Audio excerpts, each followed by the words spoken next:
कैसा है वो? महान परमेश्वर है। मुझे यहाँ से सब लोग नहीं दिख रहे हैं, इसलिए मैं थोड़ा सा पीछे जाऊँ।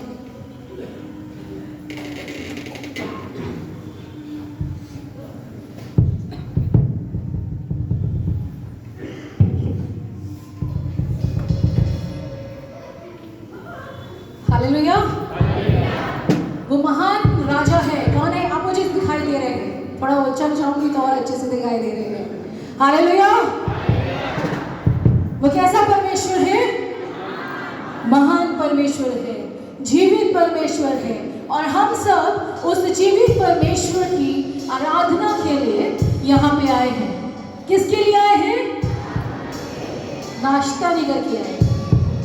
आज भी नाश्ता कितने लोग का किया है? हाथ उठाए। इतने सारे लोग नाश्ता करके आए, फिर भी आवाज ठंड लग रही है। खिड़कियां खुलवा दूं? खिड़की खुलेगी तो शायद अच्छी हवा आएगा, तो एनर्जी आएगा ना। गर्मी मिलती है तो सुस्त पड़ जाते हैं, लेकिन आपको पता, विश्वास है कि खुदावन आज आग बरसाने वाला है। हालेलुया। कितने लोग विश्वास करते हैं कि यीशु मसीह आज आग के रूप में प्रकट होने वाला है? क्योंकि वो आग है। क्या है? क्या है? यीशु मसीह क्या है? आग है।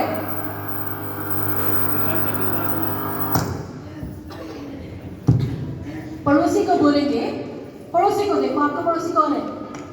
पड़ोसी को देखो, पड़ोसी को देखो। भाई लोग भी आपके जो पास में है ना, आपके घर के बाजू में रहने वाला आपका पड़ोसी नहीं है। सिर्फ हम सब एक दूसरे के क्या है? पड़ोसी है ना। तो अपने पड़ोसी को बोलेंगे, हाथ मिला के बोलेंगे, आप कैसे हो बहन? आप कैसे हो? ये मेरा सौभाग्य है। बोलेंगे पड़ोसी को, ये मेरा सौभाग्य है कि आप मेरे पास खड़े हो, क्योंकि आज हम उस राजा की परस्तिश करने जा रहे हैं जो महान है। हालेलुया। पड़ोसी को बोलेंगे, मैं तो तैयार हूं। पड़ोसी को बोले, मैं तो तैयार हूं। आपका पता नहीं। पूछो पड़ोसी को, आप तैयार हो? तो आज हम अपने राजा की आराधना करेंगे और उसको बोलेंगे, खुदावन फिर से वो तू आग बरसा दे, फिर से उस तूफान को आने दे, ताकि हम तेरी महिमा से, तेरे सामर्थ से और तेरे अभिषेक से फिर से भर जाए। आमीन। बोलेंगे? बोलेंगे? आवाज नहीं आ रही। बोलेंगे? हालेलुया।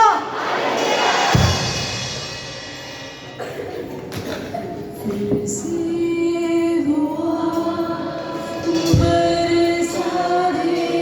हम सब प्रार्थना में होते हुए अपने आप को अपने खुदावन की हजूरी में रखेंगे और खुदावन से बोलेंगे, खुदावन कि आज फिर से तू वो आग बरसा दे, ताकि हम तेरे उस आग से भर जाए खुदावन और तुझे महिमा देने वाले बन सके।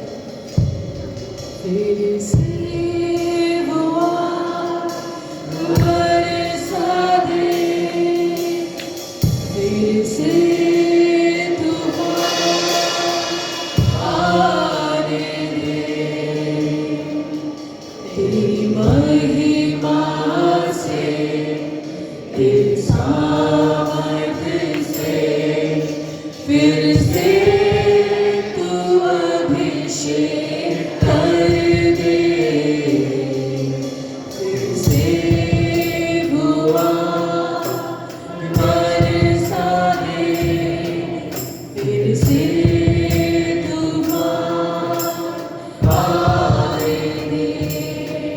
तेरी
रिक्वेस्ट है बाइबल को उठा के साइड में करें जितने लोगों के पास बाइबल है। और हर हफ्ते अच्छा नहीं लगता है बोलना, ये हमारे अंदर खुद से होना चाहिए, क्योंकि हमारा जो पवित्र शास्त्र है ना, ये पवित्र ग्रंथ जो हम लोग पढ़ते हैं, ये हमारा यीशु है। हालेलुया। तो यीशु को कहाँ रखेंगे? कहाँ रखेंगे? कहाँ रखेंगे? और लेकिन कहाँ रखा हुआ है? सोचना है। प्रभु हम लोग को विवेक दिया है ना, क्योंकि वो खुदावंद है, वो महान परमेश्वर है। मेरा और आपका क्या है? परमेश्वर है। और उसको हमें जयजयकार के साथ उसके नाम को लेके आगे बढ़ना है। Hallelujah, hallelujah. मेरे साथ एक वचन निकाले, यशायाह नबी की पुस्तक उसका 30 अध्याय और उसके 29 पद से। यशायाह नबी की पुस्तक उसका 30 अध्याय और उसका 29 पद। तब तुम पवित्र पर्व की रात का संगीत गाओगे। तब तुम, सुनिएगा, तब तुम पवित्र पर्व की रात का पवित्र रात का गीत गाओगे। गीत गाओगे। वैसे 29वें पद में लिखा हुआ है, तब तुम पवित्र पर्व की रात का सा गीत गाओगे, और जैसा लोग यहोवा के पर्वत की ओर उससे मिलने को, जो इस्राएल की चट्टान है, बांसुरी बजाते हुए जाते हैं, वैसे ही तुम्हारे मन में भी आनंद होगा। मतलब कि आज क्या है? वो पवित्र पर्व है। जब हम यीशु का जय का ललकार करते हैं, तो मतलब वो क्या है? पवित्र पर्व का समय है। और वचन कहता है कि जैसे लोग यहोवा के पर्वत की ओर उससे मिलने को, आज लोग कहाँ आए हैं? कहाँ आए हैं? क्यों आए हैं? प्रभु के दास से मिलने आए हैं? भाई साहब से? कि परमेश्वर से मिलने आए हैं? यीशु से मिलने आए हैं। तो वचन कहता है, और जैसा लोग यहोवा के पर्वत की ओर उससे मिलने को, जो इस्राएल की चट्टान है, बांसुरी बजाते हुए जाते हैं, वैसे ही तुम्हारे मन में भी आनंद होगा। अपने पड़ोसी से पूछेंगे कि आपके मन में आनंद है? आनंद है? किससे मिलने आए हैं? यीशु से मिलने आए हैं। और जब हम यीशु के ललकार के गीत गाते हैं, तो कौन सा पर्व है? आनंद का पर्व है। हालेलुया। और आगे लिखा हुआ है, और यहोवा अपनी प्रतापी वाणी सुनाएगा। परमेश्वर अपनी प्रतापी वाणी सुनाएगा और अपना क्रोध भड़काता और आग की लौ से भस्म करता हुआ और प्रचंड आंधी और अति वर्षा और ओलों के साथ अपना भुजबल दिखाएगा। अशूर यहोवा के शब्द की शक्ति से नष्ट हो जाएगा, वे उसे सोटे से मारेगा।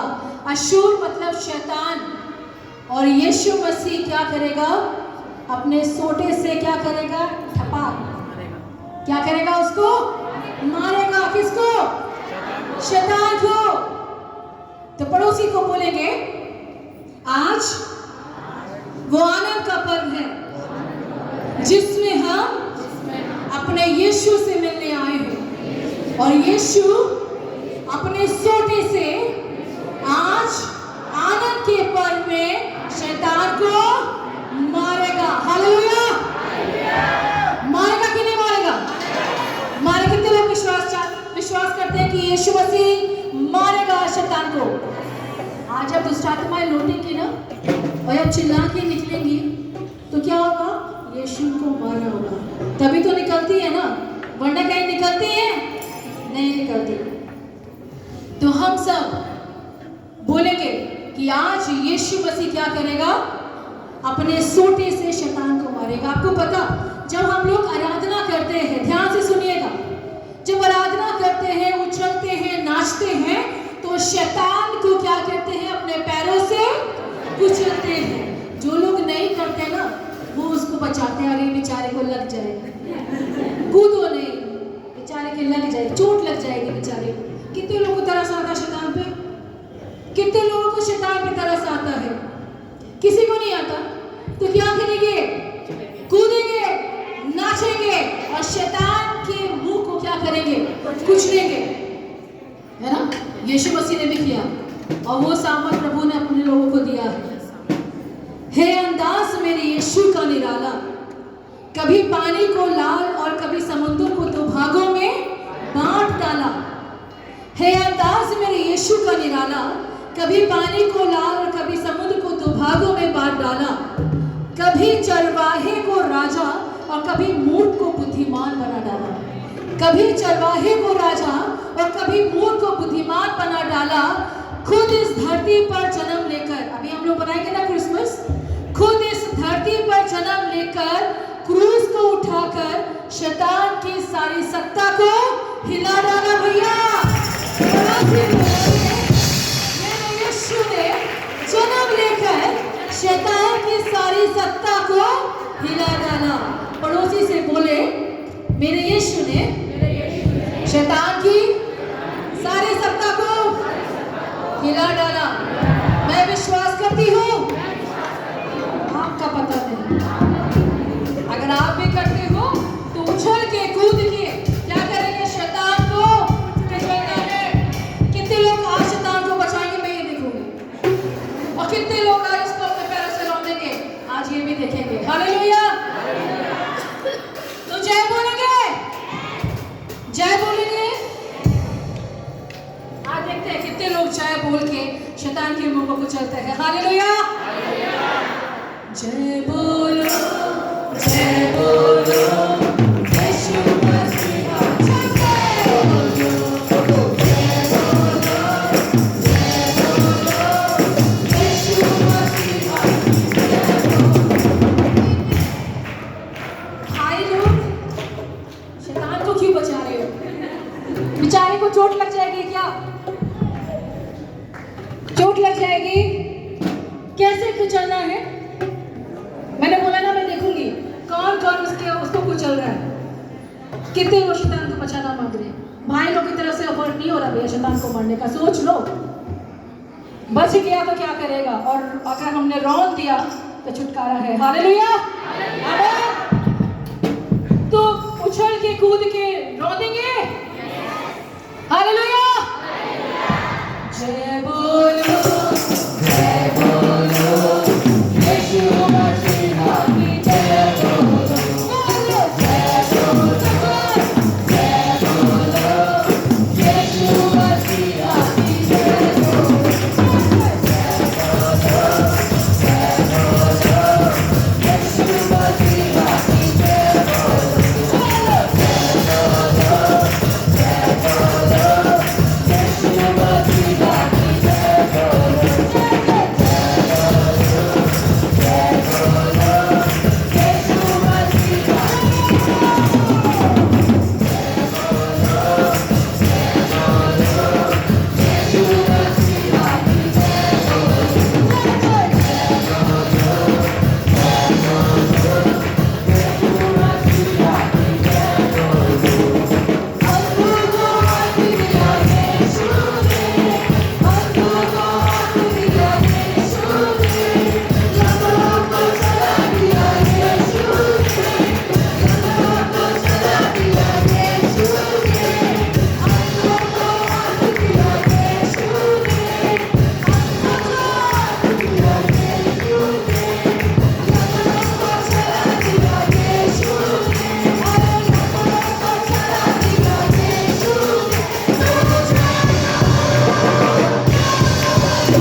तो शैतान के बंधन टूट जाते हैं और अंधकार की शक्तियां अपना शुरू कर देती हैं, बीमारियां भागना शुरू कर देती हैं, रोग और संकट हटने शुरू हो जाते हैं, श्राप दूर होने शुरू हो जाते हैं, क्योंकि एक नाम है जो सारे नाम में सबसे श्रेष्ठ और सबसे ऊंचा, सबसे महान है। उस नाम के द्वारा छुटकारा है और उसी नाम के द्वारा जिंदगी है। इस बात को मैं बार बार बोलता हूँ ताकि आपके हृदय पटल में, आपके हृदय की अंदरूनी तलछटियों में, आपके मस्तिष्क में ये सारी बातें चश्मा हो जाए। एक ही नाम है जो सारे में सबसे श्रेष्ठ है और उसका प्रॉमिस है कि वो हमारे, उसका प्रॉमिस है कि वो हमारे, उसका प्रॉमिस है कि वो हमारे, वो कभी हमको नहीं छोड़ता और आज भी छोड़ना नहीं चाहता। कितने लोग प्रभु को छोड़ना चाहते हैं? हाथ लगे। कितने लोग प्रभु को छोड़ना चाहते हैं? कितने लोग प्रभु से जुड़ना चाहते हैं? कितने लोग प्रभु को पाना चाहते हैं? कितने लोग प्रभु को छोड़ना चाहते हैं? जो प्रभु को छोड़ना नहीं चाहता उसे पाना चाहता है। तो नशा छोड़ दो, गाली छोड़ दो, षड्यंत्र रचना छोड़ दो, एक दूसरे के खिलाफत में बुरी बातें करना छोड़ दो। इसको तो छोड़ा ही नहीं और कहते हैं कि उसको छोड़ना नहीं चाहते। बाइबल कहती है जो उसकी आज्ञा को मानता है वही आशीषित होगा। आमीन। और आप कह रहे हो कि छोड़ना नहीं चाहते, छोड़ तो रहे हो। रोज गाली देते हो, झूठ बोलते हो, बेईमानी करते हो, धोखा करते हो, चोरी करते हो, विचार करते हो, उसको छोड़ रहे हो और धीरे धीरे उसको छोड़ते चले जा रहे हो। आप सोचो कि कब बाइबल पढ़ी थी, आप सोचो कि कब दुआ करी थी। सोचो जरा कभी भावना में बह करके तो हाथ खड़े कर लिए कि हम उसको नहीं छोड़ेंगे। लेकिन ऐसा ना हो कि एक दिन अंदर से आवाज आए कि मैं तुम्हें, एक दिन अंदर से आवाज आ सकती है और उसमें से ये शब्द निकल सकता है कि मैं तुम्हें, तो आप क्या कहोगे? जय के नारे तो लगाए थे चर्च में। अरे पादरी साहब ने एक बार हाथ खड़े करवाए थे और ये पूछा था कितने लोग छोड़ना चाहते हैं, तो हमने कहा था हम नहीं छोड़ेंगे। प्रभु हमको और आपको याद दिलाएगा कि कुछ और भी बोला था। किसी को याद आया तो पीछे से बोलोगे हाँ जी, गाली देना नहीं छोड़ी, व्यभिचार नहीं छोड़ा, चोरी नहीं छोड़ी, दुष्कर्म नहीं छोड़ा, दूसरों को बुरा कहना नहीं छोड़ा, षड्यंत्र रचना नहीं छोड़ा, अवैध तरीके से पैसा कमाना नहीं छोड़ा, मार पिटाई नहीं छोड़ी, झगड़े नहीं छोड़े। अरे बचा क्या? संसार का सारा पाप तो आपके अंदर विराजमान है, तो बचा क्या है? और फिर भी कहते हो कि हम यीशु को छोड़ नहीं रहे। आज प्रण करो, निर्णय लो, प्रॉमिस करो कि जो कह रहे हैं, जो जुबान से निकाल रहे हैं, उसमें पाबंद बने रहेंगे। आमीन। तो बोल उसमें पाबंद बने रहेंगे। मेरे साथ बोल सकते हैं आप, यीशु मसीह मैं आप पर विश्वास करता हूं, करती हूं और आपको कभी भी अपने बुरे स्वभाव के द्वारा नहीं छोड़ना चाहते। हम शैतानी स्वभाव को आपकी सहायता से अपने अंदर से दूर कर देंगे ताकि आप मुझ में, मैं आप में बन। हम मिल करके प्रार्थना करेंगे और परमेश्वर के नाम को धन्यवाद देंगे, उसकी स्तुति, उसकी प्रशंसा करेंगे।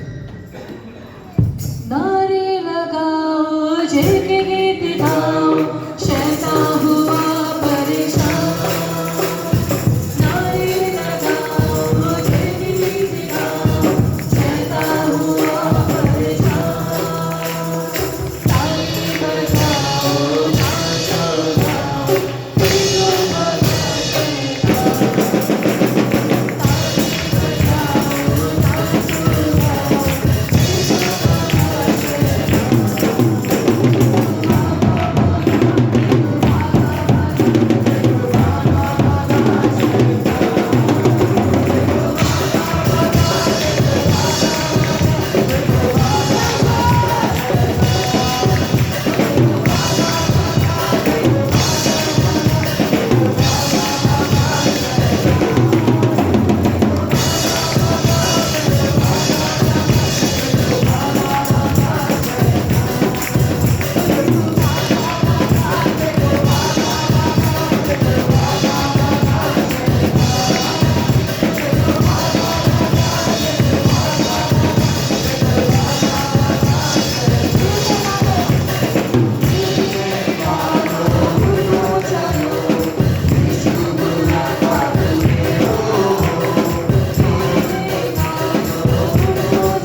जब हम सब आराधना करते हैं, शैतान भागने की जब बातचीत हुई ना, तो आप इंतजार करोगे अब देखो किसके अंदर से दुष्ट आत्मा निकलती है ना।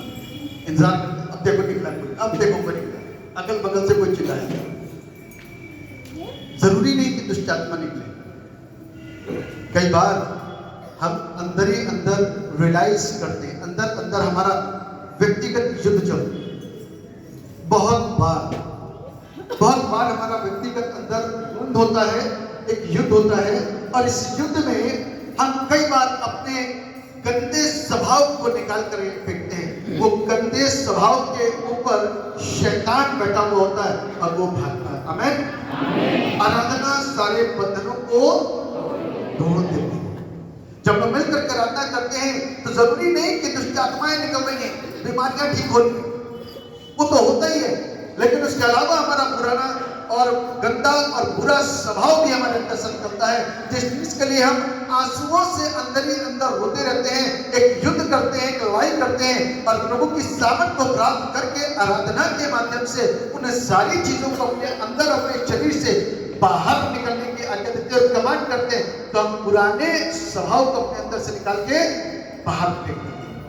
मालूम है कई बार आप और हम यहाँ आते हैं, बहुत सारे लोगों को गवाहियां देते हैं, बहुत गवाहियां अपनी भावुक होती हैं, बहुत गवाहियां दिल को छूने वाली होती हैं, बहुत गवाहियां हल्की होती हैं, लेकिन बहुत गवाहियां बहुत प्रभावशाली होती हैं, बहुत गवाहियां ऐसी महसूस होती हैं कि शायद आगे को ये कभी भी प्रभु को नहीं छोड़ेगा। बहुत गवाहियों के द्वारा ऐसा महसूस होता है कि शायद ये दृढ़ और एक पक्का विश्वासी बन गया है। बहुत सारी गवाहियों के द्वारा इस बात का पता चलता है कि शायद ये अपने पापों को भी छोड़ करके बैठ गया है। बहुत सारी गवाहियों से ये पता चलता है कि शायद ये बहुत अच्छा हो गया है। बहुत सारी गवाहियों से ऐसा लगता है कि वचन ने इसकी जिंदगी को छू करके इसको बदल दिया। लेकिन बहुत समय के बाद और थोड़े समय के बाद और कुछ समय के बाद में इस बात के हिसाब से पता चलता है, भैया ये तो सारी बातें झूठ कर रहा था।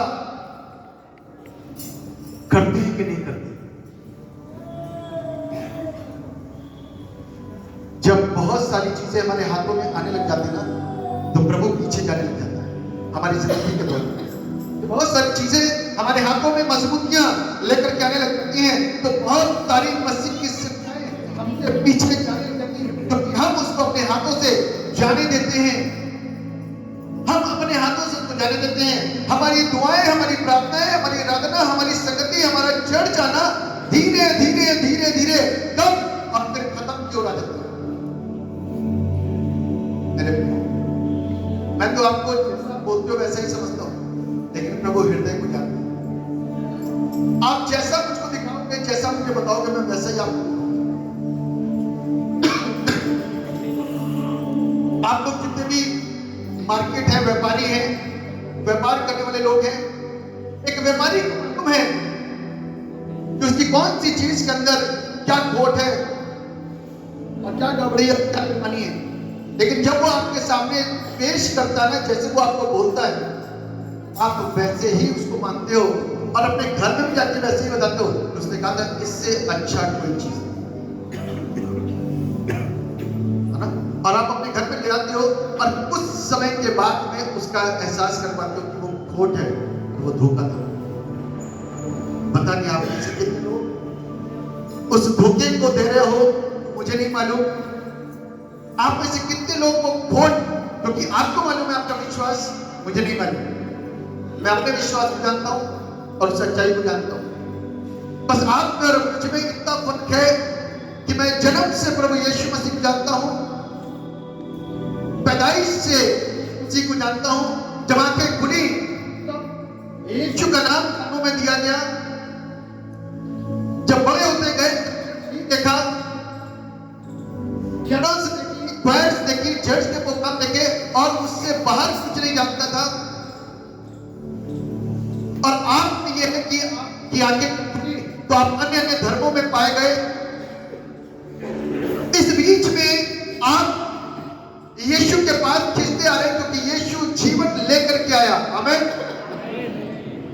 जब वो जिंदगी को लेकर के आया ना, तो आपके लिए सारे रास्ते उस तरफ से बंद करता गया।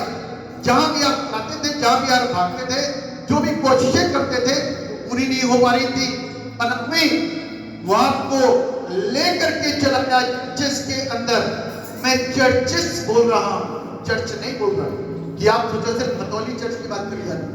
देयर आर मैनी चर्च, बहुत सारे चर्चेस हैं, बहुत सारे गिरजाघर हैं जहां पर आप जाते हो और आराधना करते हो, प्रभु का स्पर्श आपको मिलता है, आप दवाइयों से आशीष होते हो, आपको चंगाइयां मिलती हैं, आपके वो प्रार्थनाएं होती हैं, वचन के द्वारा आप शिक्षित होते हैं, लेकिन स्थिरता नहीं आ पाती। कई बार 100 में से 5 आदमी विश्वासी होता है, बाकी के 95 लोग धोखे के साथ में वापस चले जाते हैं। किसी के साथ में कुछ, किसी के साथ में कुछ, किसी के साथ में कुछ, क्योंकि प्रभु ना हमको प्यार करता, हमको बचाता, लेकिन हम प्रभु के साथ में कंडीशन को पाल लेते हैं।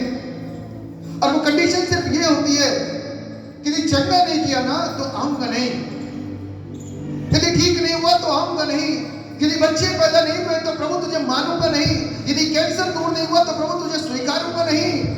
प्रभु यदि मैं बड़े विश्वास के साथ अपने पड़ोसी को लेकर के आया, अपने रिश्तेदार को लेकर के आऊं, यदि नाक कट गई तो दोबारा कभी नहीं आऊंगा।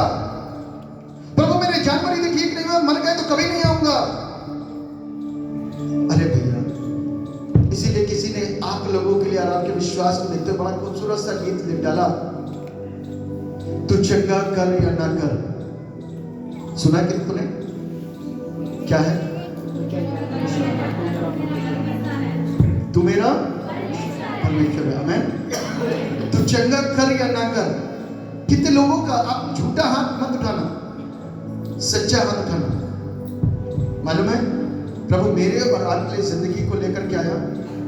सबसे पहली बात इस बात का विश्वास करना कि वो चंगा करता है या नहीं। उससे भी पहले एक और बात कि वो सच्चा परमेश्वर है कि नहीं। यदि सच्चा है तो न्याय हो गया। आज चंगाई यदि नहीं मिली ना तो चिंता मत करना, अंदर से चंगे हो गए हो, क्योंकि परमेश्वर हमारे शरीर से ज्यादा हमारी आत्मा को मोहब्बत करता है। उसको आपका शरीर नहीं चाहिए, उसको आपकी आत्मा चाहिए, जो मरने के बाद में उसके पास पहुंचती है।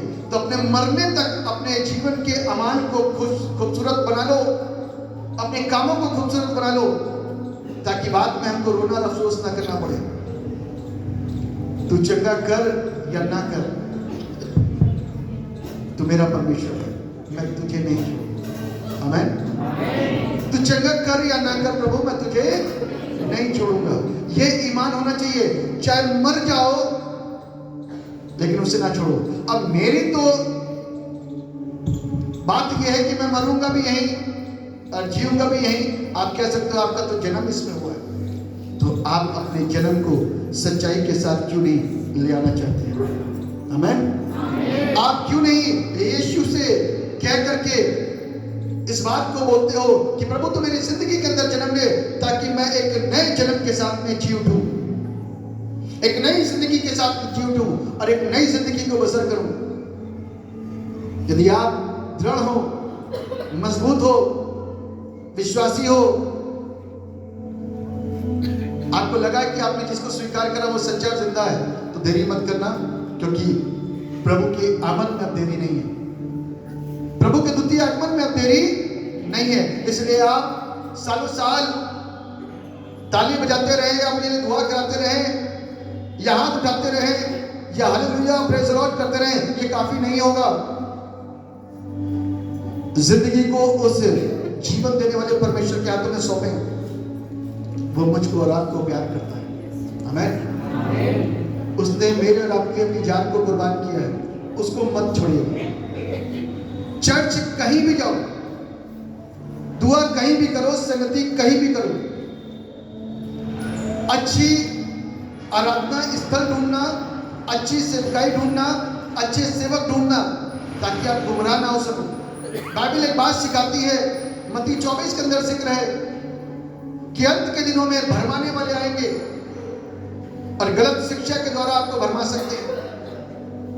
जिस जगह पर त्रिएक परमेश्वर का नाम ना लिया जाए ना, तो वहां मत पहुंचना। और जिस जगह पर त्रिएक परमेश्वर का नाम लेकर के उत्तम और सही शिक्षा दी जाए, जिसको सुन करके और सीख करके आप संतुष्ट हो जाओ, तो उस जगह आराधना करना। जिस जगह की आराधना बेधड़क होती है, उस जगह पर आराधना करना, उस जगह पर संगति करना, ताकि आपकी आत्मिकता निरंतर बढ़ सके और आप आत्मिकता में और ऊंचे उठ सकें। परमेश्वर आपकी अगुवाई करे, परमेश्वर आपका मार्गदर्शन करे।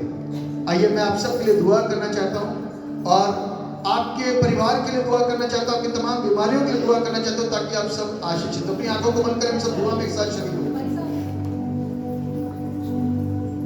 हालेलुया। आज जब आराधना में आए और जैसे ही मैं आके बैठी हूँ, प्रभु मुझे एक नाम दिया। प्रभु ने विनोद, मुझे नहीं मालूम वो कौन है, वो भाई कौन है, मुझे नहीं मालूम। प्रभु मुझे नाम दिया और उसके आगे मुझे कुछ नहीं मालूम था। मैं कह रही, मन में सोच रही थी कि प्रभु क्या नाम दिया, आगे कुछ परिस्थिति तो नहीं मालूम चल रहा। लेकिन अभी प्रभु मुझे इस चीज़ को रिवील किया कि कोई विनोद नाम का भाई है या बुजुर्ग है और कर्ज का आत्मा उनके जीवन में काम कर रहा है। अगर वो यहाँ पे है विनोद, और जिनके ऊपर कर्ज का आत्मा काम कर रहा है, वो सामने आ सकते हैं।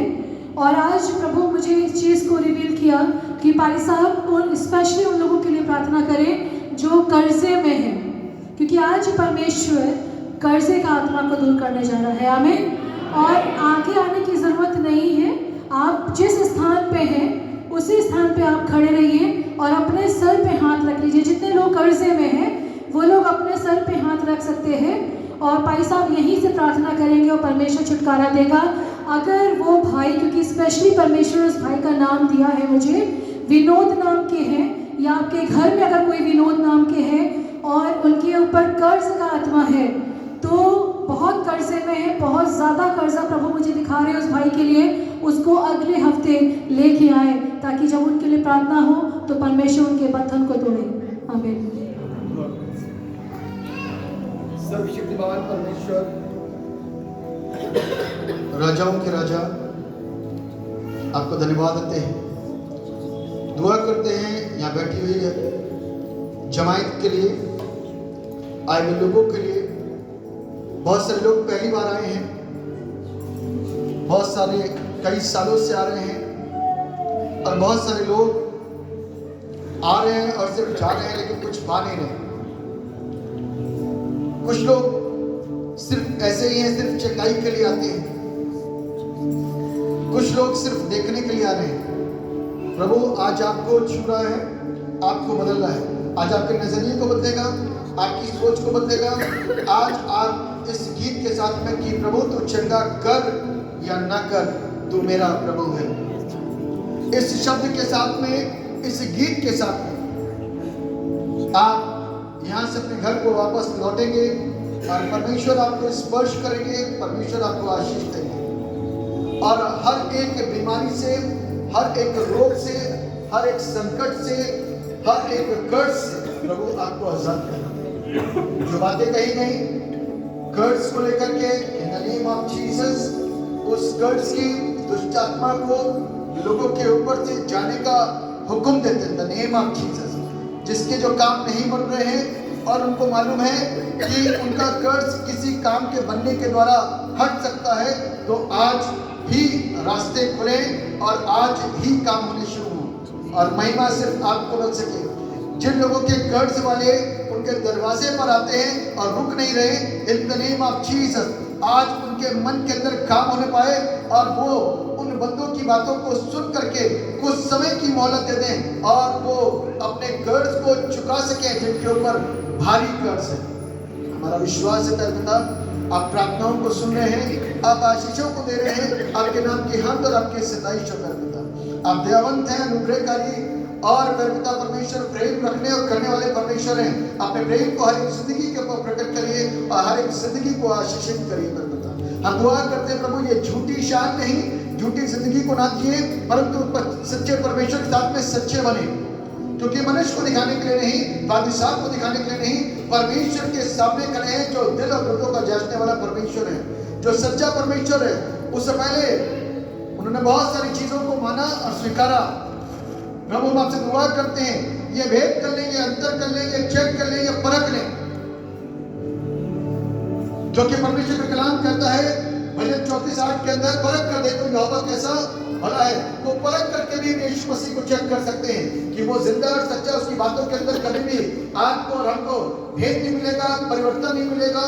कोई बदलाव नहीं मिलेगा। जो कह चुका वो अब तक पूरा हो रहा है और सदा तक पूरा होता रहेगा प्रत्येक की जिंदगी के लिए। लेकिन हमको भी उस जैसा विश्वासी बनना पड़ेगा और उन सारी बातों को जो परमेश्वर की आज्ञा के रूप में मेरे और आपकी जिंदगी के लिए है उनको स्वीकार करना होगा, उनको मानना होगा, उनको पूरा करना होगा, तभी हम आशीषित हो सकते हैं। परमेश्वर सब जिंदगी के ऊपर जो बड़े बुजुर्ग बच्चे जवान विवाहित अविवाहित स्त्री पुरुष लड़के लड़कियां मौजूद हैं उन सबों पर अपनी दया और अपनी करुणा के हाथ को बनाइए, उन सबको आशीषित कीजिए ताकि उनकी जिंदगियां पिता परमेश्वर बचाई जा सके, उनकी जिंदगियां आज और अब से खूबसूरत हो सके। जो इस मनसा के साथ में आते थे कि सिर्फ चंगाई मिलेगी, सिर्फ हम ठीक होंगे, तो प्रभु आज उनकी सोच बदल जाए। जो धोखा देते हुए आ रहे थे कि हम सिर्फ यहीं आते रहे और अपने काम भी करते रहे, प्यारे पिता परमेश्वर आप उनकी सोच उनके विचार को बदल दीजिए। आप दया करेंगे, उनकी जिंदगी में आज से तैयारियां शुरू होंगी in the name of Jesus. उनकी जिंदगी बदलेगी और उनकी जिंदगी आशीषित होगी।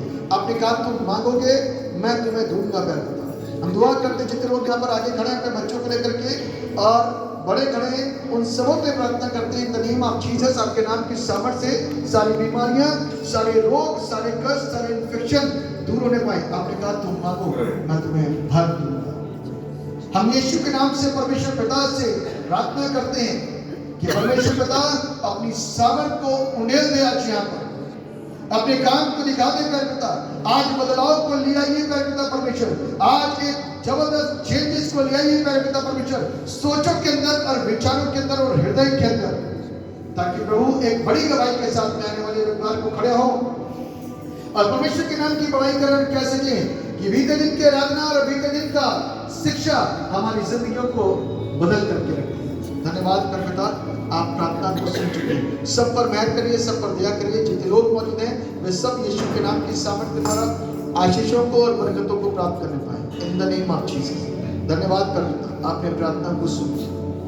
आज के वक्त को आप कहता हूँ सब अपनी रूह से मसा करना, अपने वचन को प्रभु भर करके देना ताकि प्रभु वो वचन हमारी जिंदगियों को छुए और हम सबको आशीष यीशु के नाम से मांगते हैं। आमीन आमीन आमीन। जमात मेहरबानी से अपने स्थान पर बैठ जाए।